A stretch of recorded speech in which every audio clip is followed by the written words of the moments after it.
오늘 하나님께서 우리에게 주신 말씀은 로마서 1장 28절에서 23절의 말씀입니다.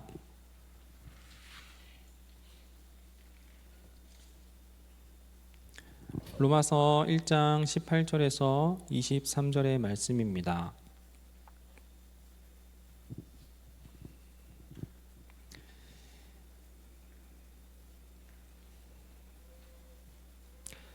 제가 봉독하겠습니다.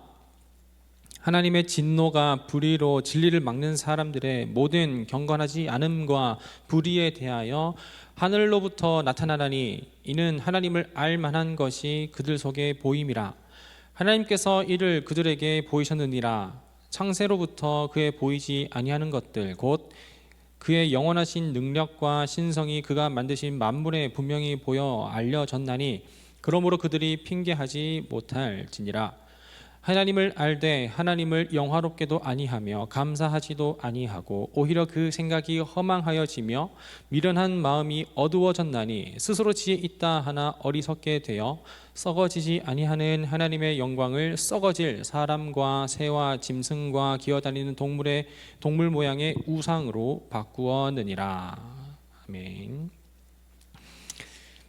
제가 군대를 있었을 때 굉장히 좀 답답하고 좀 납득이 안 되는 게 있었는데 그게 뭐냐면 위에서 이게 지시가 이제 명령 하달이 내려왔을 때 그거에 대해서 우리가 어떠한 것에 대한 어떤 의미와 목적과 목표하는 것을 상세하게 얘기를 해주면 좋겠는데 그냥 일단 하래요. 그게 너무 일단은 답답했었던 일 중에 하나였습니다.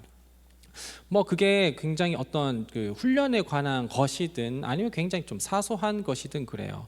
제가 직접 겪은 건 아니지만 이게 땅을 팔아라고 했었을 때 땅을 팠는데 근데 계획 변경이다 다시 막 메꿔라 하는 것을 보고 이제 삽질이라고 하잖아요. 삽질했다라고 하잖아요. 그런 일이 빈번하게 있었죠. 여러분들 혹시 아스팔트를 닦아본 적이 있습니까? 이제 위에 높으신 분이 오시는데 이제 막사와 주변을 이제 정돈을 하기 위해서 전부 다 구두솔과 구두약을 갖고 나오래요. 그래서 다 갖고 나왔더니 이제부터 아스팔트를 닦는다 하면서 그걸로 이렇게 해본 적 있으세요? 네. 왜 한지 몰라요. 근데 누가 오나 보다 하고 했는데 그게 이제 납득이 안 되고 그래서 참 그런 게 너무나도 막막한 그런 일들이 이제 군대에서 막 펼쳐지는 게 있죠.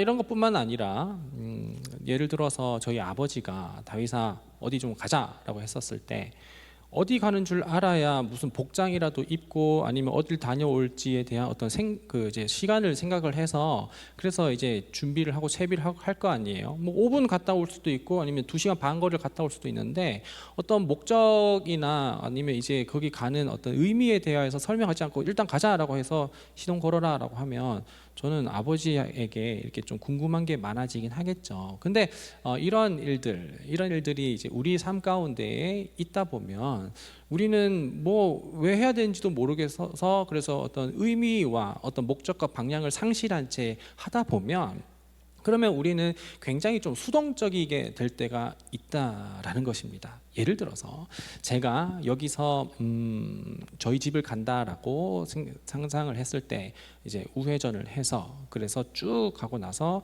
우회전 한 번 더 한 다음에 좌회전을 해서 가면 되잖아요.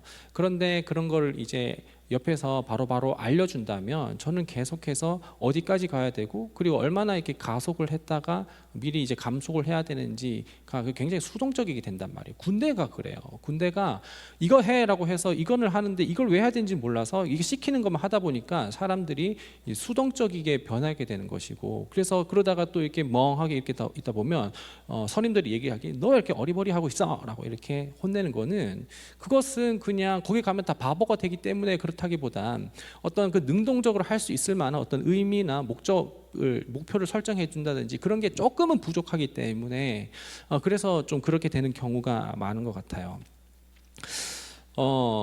뭐 모르는 게 약이다라는 말을 우리는 이제 뭐 들어본 적이 있지만, 이 모르는 게 약이다라는 말이 이제 어떤 신앙생활에 있어서 그렇게 좀 이렇게 관련성이 있는 그런 말은 아닌 것 같아요. 다른 곳에 더 많이 쓰이지. 오히려 뭐 아는 만큼 보인다라든지 아니면 아는 것이 힘이다라고 하는 말이 우리 신앙생활에 있어서 더욱 더 이제 연관성이 있는 것 같아요. 그래서 우리가 신앙생활 할 때 아는 만큼 우리 어떤 믿음과 어떤 신앙의 깊이와 넓이가 더 이제 풍성해지게 되는 것은 너무나도 당연한 사실이기도 하죠. 여기에 모인 여러분들 대부분의 사람들은 저는 이제 그렇게 알기로는 나름대로 이제 믿음을 지키면서 하나님에 대하여서 하나님 말씀 따라 그리고 성경대로 살아가고자 나름대로 이렇게 노력하는 사람들로 구성되어 있다고 저는 어느 정도 이제 알고 있습니다. 그런데 우리가 정말 하나님을 제대로 믿고 그리고 그리스도인으로서 제대로 좀 살아내려면, 그러면 그냥 목사님이 이야기하는 그런 얘기를 이렇게 시킨다 하면은 그냥 네 하고 나서 이렇게 한다든지 그런 어떤 수동적인 그런 게 아니라 정말 우리 안에 능동적으로 신앙생활을 할 수 있을 만한 어떤 신앙의 본질을 우리가 알면은 우리가 조금 더 신앙생활을 능동적으로 하겠고, 그리고 그걸 각자의 삶 가운데에서 조금 더 이렇게 맞춰서 그렇게 하지 않을까 싶은데, 근데 우리의 어떤 신앙적인 본질을 망각한 채 살아가다 보면 그러면 우리는 어떤 신앙의 어떤 형태나 모습들이 좀 왜곡되는 경우가 종종 있다라는 것을 좀 얘기하려고 해요. 우리가 하나님께서 우리가 이제 신앙의 본질, 그러니까 우리가 이 땅에 살아가면서 우리가 반드시 지키고 또한 붙잡아야 할 기준, 그것을 우리가 잘 알아야, 그래야 하나님의 자녀로서 그리고 하나님의 백성으로서 이 땅 가운데서 우리가 분명히 살아낼 수가 있을 텐데, 근데 그거를 모른다는 거죠. 신앙의 본질은 무엇일까요? 신앙의 본질은 무엇이냐면 뭐 여러 가지 다른 걸로 얘기할 수 있겠지만 오늘은 제가 이제 표현하기로는 먼저 나를 만드신 하나님을 아는 것입니다. 나를 만드신 아버지가 그리고 하나님이 누구신지를 알아야, 그래야 나를 만드신 하나님을 알 수가 있어요. 그리고 하나님께서 나를 만드신 목적을 알 수가 있는 것이죠. 그 반대로 또 똑같은 말을 또 거꾸로 한다면 나를 제대로 알아야, 그래야 나를 만드신, 나를 창조하신 하나님의 모습과 하나님의 뜻과 계획을 우리가 인식할 수 있다라는 것이죠. 이거를 단 한 개의 어떤 문장이나 이제 단어로 이게 표현을 한다면 하나님에 대한 인식이에요. 하나님에 대한 인식으로부터 우리의 어떤 신앙의 본질은 시작하는 것이죠. 하나님에 대한 인식이 제대로 되어 있어야만이 어떤 구원관이라든지 어떤 복음에 대하여서 우리가 바르게 생각하고 인식을 할 수가 있고, 거기에 대해서 우리가 굉장히 좀 능동적으로 그리고 그 의미를 가지고서 제대로 된 신앙생활을 할 수가 있다라는 것입니다. 그러나 그런 신앙의 본질을 우리가 잃어버리거나 혹은 잊어버리게 된다면, 그러면 어떤 우리가 하는 여기 모인 사람들이 똑같은 태도와 그리고 모습을 한다고 할지라도 그것이 어떤 그 영적인 방향 자체가 달라질 수가 있다라는 것이에요. 그래서 출발점이 너무나도 중요하다라는 것이죠. 하나님에 대한 어떤 제대로 된 인식이 없다면, 그렇다면 우리는 하나님에 대하여서 오해를 하고 하나님의 인식에 대한 왜곡이 생길 수밖에 없는 것이죠. 이렇게 신앙의 본질에 대하여서 잘 알지 못하게 될 때 우리의 모습은 어떻게 나타날까요? 저는 뭐 한 두 가지 정도로 이렇게 구분해서 한번 해봤는데요. 신앙의 본질을 모른 채 어떤 열정만 있게 된다면 그러면은 생각이 엉뚱해지고 행동도 엉뚱해져요. 그래서 열정은 있기 때문에 어떤 형태는 나타나는데 그것이 본질을 잃어버리기 때문에 좀 엉뚱한 방향으로 나타나는 거죠. 뭐 이렇게 하면 하나님께서 더 좋아하실 거라든지, 아니면 이렇게 하시면 하나님께서 슬퍼하셔서 나를 벌하실 거야, 나를 혼내실 거야 하면서 그렇게 하면서 어떤 그런 형식적인 아니면 행동적인 부분으로 인하여서 나를 만족한다든지 아니면 하나님을 만족시키려고 하는 그런 것이, 그래서 근데 그게 행동이나 생각이 굉장히 성경에서 나타나지 않은 엉뚱한 방향, 하나님의 마음을 몰라서 인지하지 못하고 해서 엉뚱한 방향으로 나타날 수가 있다라는 것이에요. 이게 하나님께서 계시하여 주신 그 하나님의 어떤 말씀이나 그리고 예수 그리스도의 어떤 삶, 그리고 이제 성경에서 말하는 것으로부터 나는 것이 아니라 그냥 내가 만들어낸 하나님 혹은 내가 인식하고 싶은 하나님으로부터 나타난 그런 기준에서 나타나기 때문에, 그래서 하나님이 이러실 거야, 하나님께서는 저러실 거야 라고 이렇게 생각하다 보면 그러면 우리의 어떤 생각이나 그리고 행동들이 좀 왜곡이 될 수가 있다라는 것입니다. 그래서 때로는 어떤 행동으로 인하여서 좀 이렇게 자기 만족을 느낀다라든지, 혹은 똑같이 내가 이 행동을 하지 못함으로 인하여서 죄책감에 빠지고 그리고 좌절감에 빠지기도 하는 거예요. 그런데 하나님께서는 그렇게 말씀하시지 않았다면 그러면 우리의 신앙의 본질은 흐려졌다라는 것이겠지요. 한편 신앙의 본질을 모른 채 열정적인 그 타입이 아니라 반대로 이제 신중한 사람은 좀 어떻게 될까요? 몰라요. 하나님의 그 신앙의 본질을 잘 모르기 때문에 너무 신중한데, 그러다 보니까 이걸 해야 되나 저걸 해야 되나 하다가 아무것도 못하는 그런 케이스가 되는 것이죠. 옳고 그름의 판단이 있기 전까지, 내가 어떤 확신이 있기 전까지는 섣불리 무엇인가를 하지 않겠다, 그걸 납득이 되어야, 그리고 이해가 되어야 뭘 하기 때문에, 그래서 결국엔 그렇게 하다 보면 신앙의 본질을 잃어버린다면 아무것도 못하는 경우가 있게 된다라는 것이죠. 굉장히 누가 봤을 때는 좀 서국적이고 비협조적으로 보일 수 있겠지만, 그렇지만 하나님의 그 신앙의 본질을 잃어버린 채 신중한 사람은 뭐 아무것도 못한 채 가만히 그 눈만 깜빡깜빡하는 경우가 덜은 있을 수 있다라는 것이죠. 근데 뭐 이런 케이스 뭐 저런 케이스 제가 그냥 두 가지만 구분해서 얘기했지만, 뭐 더 많은 분류를 해서 어떤 많은 부류가 있든지 뭐 그런 어떤 부류든지 상관없이 믿음의 본질, 신앙의 본질을 제대로 알지 않게 된다면 외부적인 상황에 의해서 그리고 환경에 대해서 굉장히 쉽게 흔들리고 그리고 무너지게 되고 심지어는 왜곡될 수 있다라는 것입니다. 그런데 제가 좀 이렇게 묵상하면서 이렇게 좀 생각해 보기로는 어떤 신앙의 무너짐이라든지 혹은 흔들림보다도 더 위험한 것은 왜곡이겠다라는 그런 생각이 묵상 가운데 있었습니다. 하나님께서는 이제 이 세상의 모든 만물들을 창조하실 때 저마다 하나님을 향한 그 갈망과 어떤 열망, 절대자를 의지하고자 하는 그것을 우리 마음가운데 모두 다 심어줬다라고 합니다.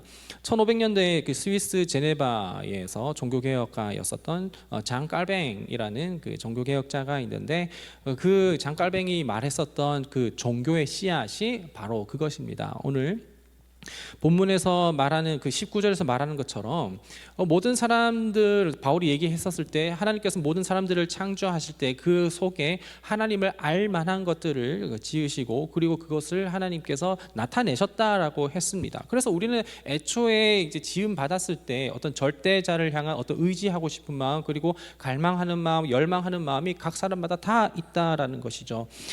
그래서 그것을 하나님께서는 다 알 수 있도록 그 창조자께서, 조물주께서 피조물에게 그리고 피조 세계 가운데 하나님을 알만한 어떤 그 모든 것들을 전부 다 심어 놓으셔서, 그럼 모든 사람들은 그걸 보고 다 하나님의 피조 세계를 보고 하나님을 알 수 있도록 되게 됐는데, 하나님께서는 그래서 마치 좀 숨어 계시고 그리고 감추어져 계신 그런 분처럼 우리가 느껴질 수도 있겠지만, 오늘 보면 19절과 20절에서 바울이 말하는 것처럼 하나님께서는 이미 창조 그때부터 하나님의 어떤 형상과 그리고 어떤 속성이 그 모든 피조세계 가운데 다 담겨져 있다는 것이죠. 그래서 거기에 그분의 영원하신 능력과 속성, 그래서 거기에 모든 것에서 피조물을 통해서 하나님을 인지하고 깨달을 수 있게 되었고, 모든 사람들은 핑계할 수 없느니라 라고 본문 가운데 얘기를 하고 있는 것입니다.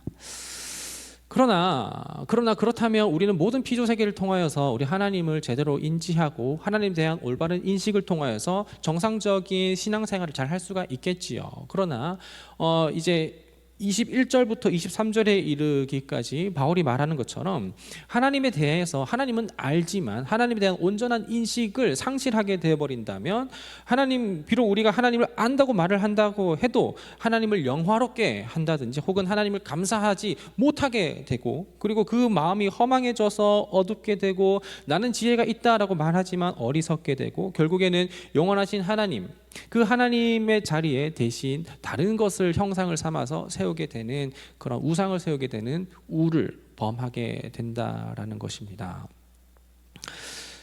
그래서 우리가 이처럼 신앙의 본질을 제대로, 정말 하나님에 대한 인식을 어줍지 않게 혹은 피상적으로만 알고 있는 것이 아니라 제대로 우리가 알아야지만이 하나님을 인식하고 거기에 대해서 우리가 본질적인 신앙을 지키며 생활을 할 수가 있게 되는 것이에요. 그러나 그걸 잘 우리가 잊어버리고 잃어버리게 된다면 처음은 같아도 끝은 너무나도 다른 곳에 되어 있겠죠. 이게 이제 이단이라고 하는 것인데, 이제 다를 이 끝단이라고 해서 끝이 다른 것이, 출발점은 뭔가 비슷해 보여요. 그러나 이단이 말하고자 하는 그 어떤 목표 지점과, 그리고 정통 교단이라고 표현을 해야 될까요? 거기에서 이제 얘기하는 그 복음에 대해서는 그 질이 완전히 달라지게 되는 것을 볼 수가 있죠. 그래서 우리는 단순히 어떤 삶의 습관이라든지 아니면 문화적으로 그냥 어떤 라이프 스타일로 그냥 기독교의 형태를 나타낸다고 해서, 그래서 우리는 전부 다 그리스도인이다 아니면 신앙인이다 라고 이렇게 얘기를 할 수 있는 것은 아니에요.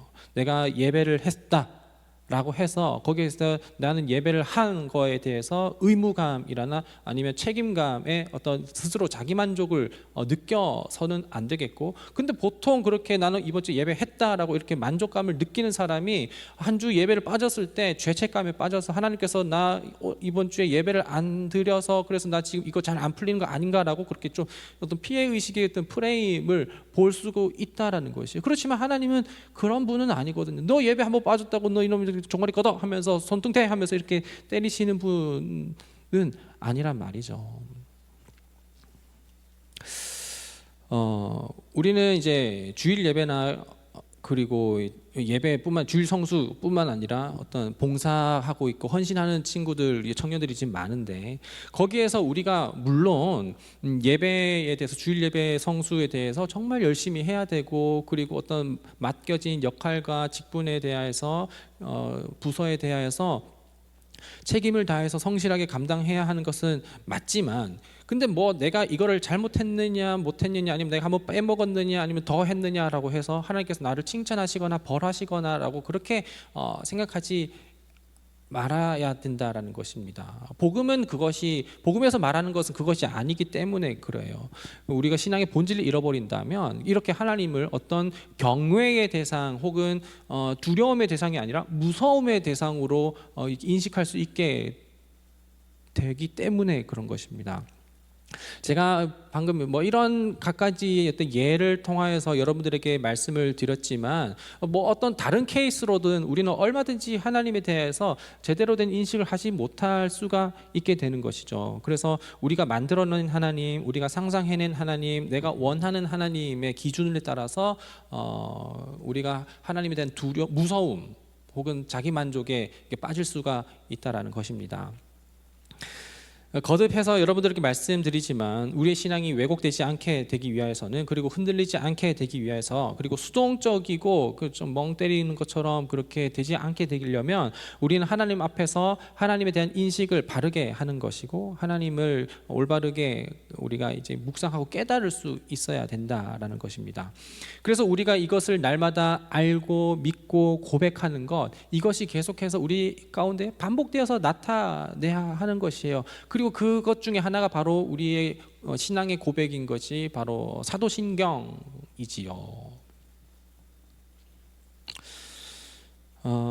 그리고 그 사도신경에 나타난 어떤 신앙의 고백문을 통하여서 나의 정체성을 확인하고, 그리고 계속해서 말하고, 그리고 거기에 다시 좀 더 벗어났다가도 다시 돌아오면서 내 정체성을 확인하는 것, 그것이 우리의 신앙에 계속해서 유지되어야 하는 텐션입니다. 그래서 그리스도인으로 살아내라라고 하는 것은 여러분들 정말 흠 없이 완벽하게 살아내세요라고 이렇게 얘기를 하는 것은 아니에요. 그냥 하나님 앞에 온전하게, 하나님 앞에 신실하게 살아가라는 것이지, 한 번 더 실수하지 말고 한 번 더 죄 짓지 말고 정말 그 완벽 그 자체로 살아내시오라고 하는 것은 아니에요. 그렇게 요구하지는 않아요. 그렇게 할 수도 없고요. 축구 경기를 보다 보면 11명의 선수가 그 이제 득점을 목표로 해서 그렇게 이렇게 볼을 이제 골키퍼 진영부터 이렇게 빌드업 한다고 하죠. 그걸 이렇게 쭉쭉쭉쭉 해서 이제 유기적으로 팀원들이 이렇게 움직이는 모습을 우리가 보게 됩니다. 그러다가 그 공격수가 실책을 하는 경우가 있지만 정말 치명적인 실책을 하면 안 되는 게 이제 골키퍼랑 수비수이죠. 그들이 이제 자책을 하게 될 때, 자책골을 하게 될 때는 이제 실점을 하게 됩니다. 여러분 자살골 넣은 거 본 적이 있나요? 저는 이제 K리그 중에 가장 유명한 자살골은 조원희가 이렇게 수원 삼성에 있었을 때 헤딩으로 이렇게 한 거가 기억이 나는데, 그뿐만 아니라 다른 여러 가지 이제 자책골이 있다고 하더라도 그 모습을 여러분들이 딱 봤을 때 공통적으로 나타나는 게 있어요. 뭐예요? 공통적으로 나타나는 거.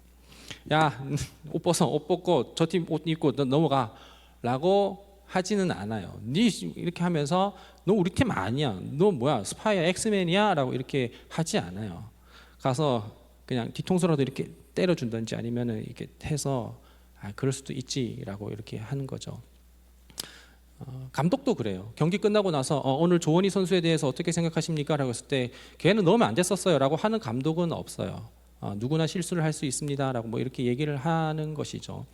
우리가 신앙생활 할 때 실수할 수 있습니다. 완벽하지 못해요. 언제든지 실책은 할 수 있어요. 그런데 하나님께서는 마치 내가 자살골 넣었을 때, 자책골 넣었을 때 옷 벗어, 너는 우리 팀 아니야, 딴 데 가 라고 이렇게 하지 않아요.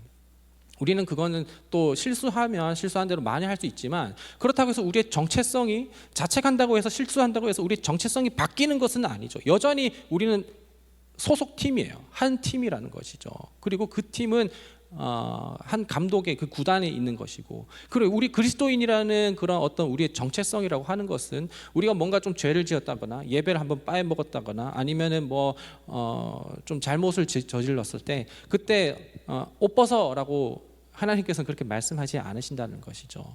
우리는 우리의 어떤 신분과 정체성을 발현하기 위하여서 내가 골 넣었습니다, 내가 그래서 이 팀입니다 라고 하는 게 아니라 난 이 팀이기 때문에 골을 넣으려고 하는 것이죠. 우리는 바꿔서 생각하는 경우가 있단 말입니다. 그리고 또 실수했다고 하더라도 우리의 정체성이 바뀌는 건 아니라는 것.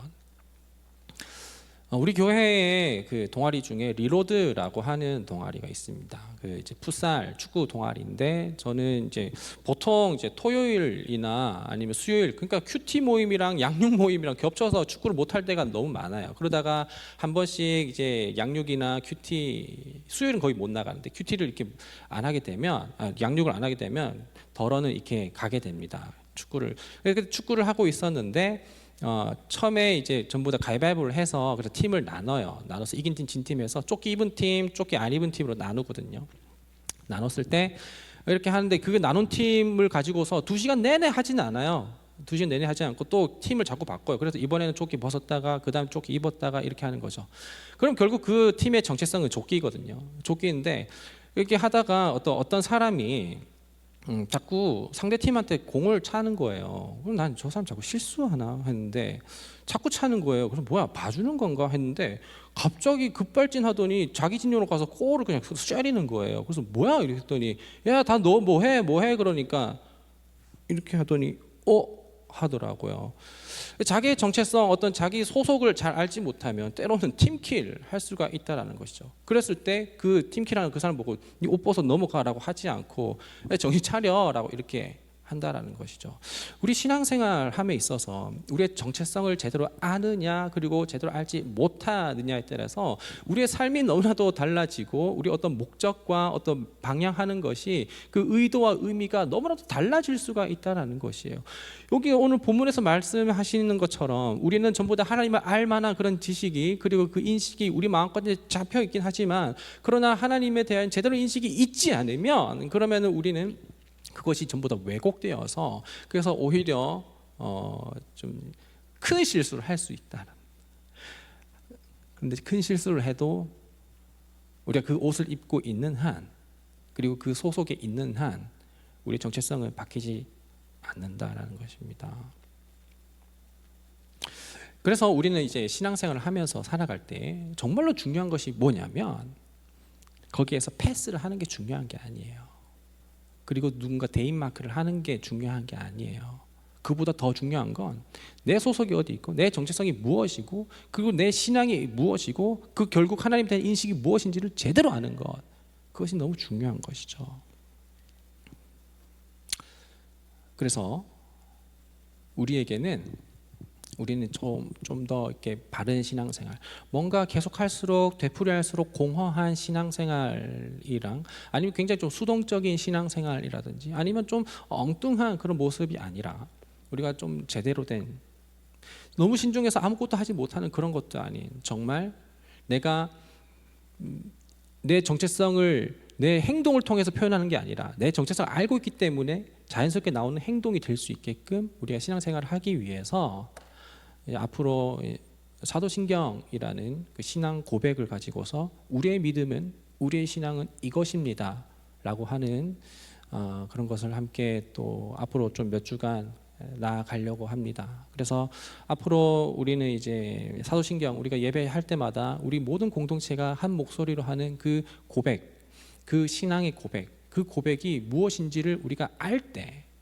때 우리는 주 앞에 온전한 예배자의 모습, 신앙인의 모습을 갖춰 나갈 수가 있다라는 것이죠. 그래서 그 다음 주부터는 사도신경이라는 어떤 큰 시리즈 앞에 오늘 또 이렇게 본론의 느낌의 어떤 또 한편의 메시지를 여러분들과 함께 나눴는데, 오늘 함께 또 결론을 짓고자 하는 것은 바로 이것이에요. 물론 우리는 살아가면서 엉뚱하게도 할 수 있겠고 아무것도 못할 수도 있겠고, 그리고 그렇지만 우리 신앙의 본질을 좀 되찾자, 그리고 내가 믿는 이 신앙, 내가 믿는 믿음이 무엇인지를 좀 알자라는 것입니다. 그리고 나서 완벽하게 살지 못함에 대해서 내가 너무 힘들어하고 자책하는 것이 아니라, 혹은 내가 또 마치 마가복음 10장에 재물이 많은 청년, 나는 어렸을 때부터 모든 것을 다 지켜냈습니다라고 했을 때 어떤 의로움을 나타내는 것이 아니라, 그거에 대해서 우리의 정체성이 바뀌는 것이 아니라, 우리가 입고 있는 예수 그리스도의 의의 옷을 입었을 때 우리의 정체성을 확인할 수 있다는 것을 기억하며 우리의 정체성으로 나타난 어떤 액션이 나올 수 있도록 그런 우리의 삶이 이어지기를 간절히 소망합니다. 그런 마음으로 오늘 함께 찬양하며 또 우리의 마음과 믿음을 좀 결단하기 원하는데요. 함께 십자가 그 사랑이라는 찬양 함께 찬양하며 우리의 믿음 다시 한번 주 앞에 올려드리고 나아가도록 하겠습니다.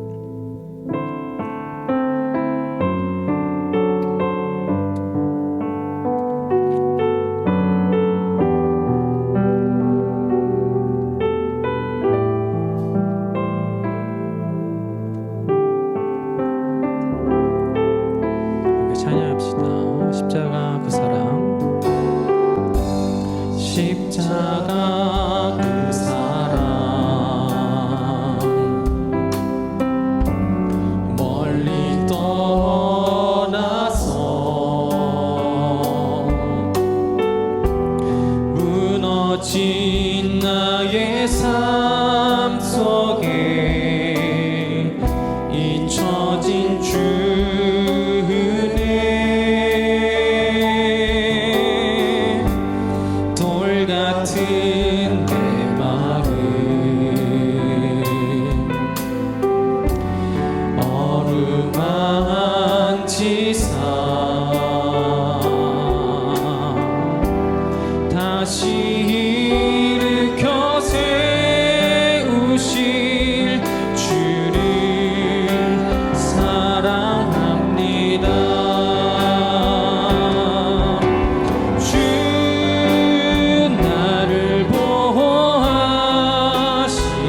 말씀을 기억하며 2절 함께 찬양합니다. 지나간 일들을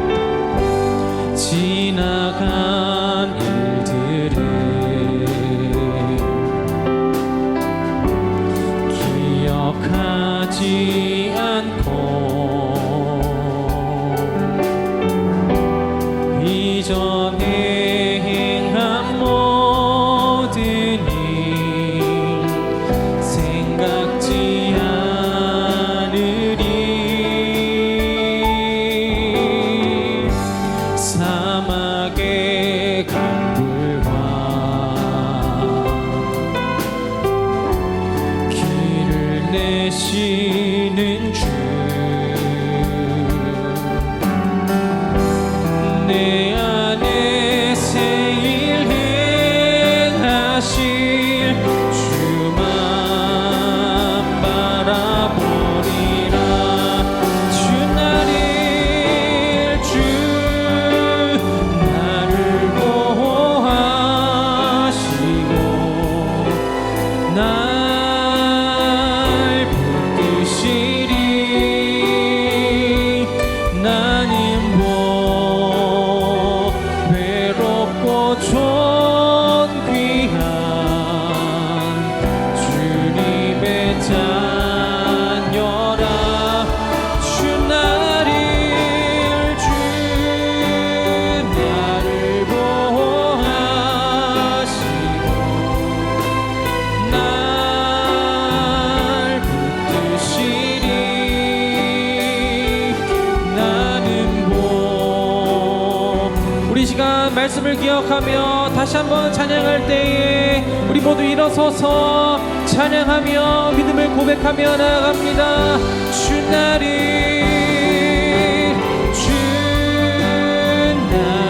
보호하시고 날 붙드시리. 나는 외롭고 존귀한 주님의 자녀라. 주 나를 보호하시고 날 붙드시리. 나는 외롭고 존귀한 주의 자녀라. 지나간 일들을 기억하지 않으시는 하나님, 상한 갈 때 꺾지 않으시는 하나님, 우리는 실수투성이고 하나님에 대해서 잘 몰라서 우리 멋대로 마음대로 하나님에 대해 인식하며 정해놓고 생각하고 또 살아갈 때가 너무나도 많았습니다. 그래서 그렇다 보니 때로는 공허함 가운데서도 느끼고, 그리고 하나님 앞에 하나님을 단순히 좀 무서운 절대자로만 느낄 때가 너무나도 많았고, 그래서 우리의 신앙이 굉장히 왜곡되기도 하고 무너지게 되기도 하고 흔들렸었던 적도 있었고, 그리고 내가 과연 하나님 잘 믿고 있는지, 그리고 신앙생활 잘 하고 있는지, 이렇게 살아가면 되는 건지 물음표가 던져질 때도 너무나도 많았는데, 하나님 그 정도로 우리의 정체성이 바뀌는 것은 아니라는 것, 그것이 바로 복음이 말하는 것이고, 복음은 우리가 그러한 모습에도 불구하고 우리를 품으시고 덮으시고 너는 내 자녀라, 너는 보배롭고 존귀한 나의 자녀라 말씀하시는 것을 오늘 듣게 되었으니, 하나님 우리가 이 세상을 통하여서 주님을 향한 그 인식이 다시 한번 제대로 잡히게 하여 주옵시고, 그리고 하나님에 대한 인식이 왜곡되어서 그래서 짐승이나 새나 우상과 같은 그런 것의 모양을 대체하는 우리의 모습 되지 않기를 원합니다. 이 시간 우리 좀 각자의 고백으로 기도하며 나아가면 좋겠는데요. 오늘 말씀을 기억하며 또 로마서 18장 1장 18절에서 23절의 말씀을 또한 보게 되며 우리의 신앙과 우리의 고백을 아버지 앞에 다시 한 번 더 확정하게 되기를 원하고 또 회개하기 원합니다. 함께 각자의 고백으로 말씀 기억하며 기도하며 나아갑니다. 기도하겠습니다.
하나님,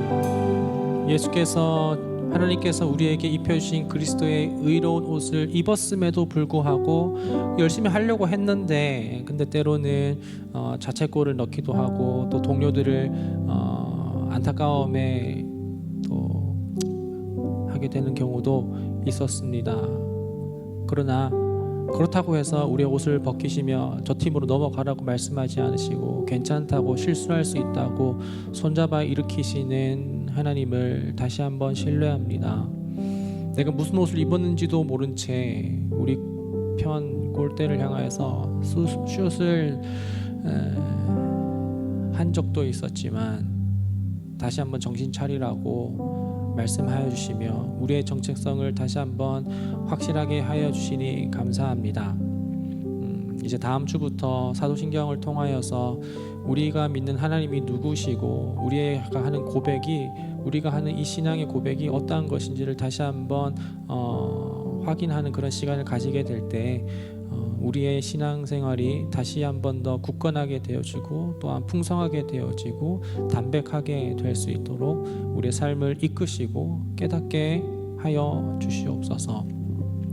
주 예수 그리스도의 은혜와 하나님의 사랑하심과 성령님의 교통하심이 하나님을 더욱더 올바르게 알고자 갈망하고 소망하는 여기 모인 모든 예배자들과 예배자들의 삶 가운데 지금부터 영원토록 함께 하시기를 간절히 축원하옵나이다.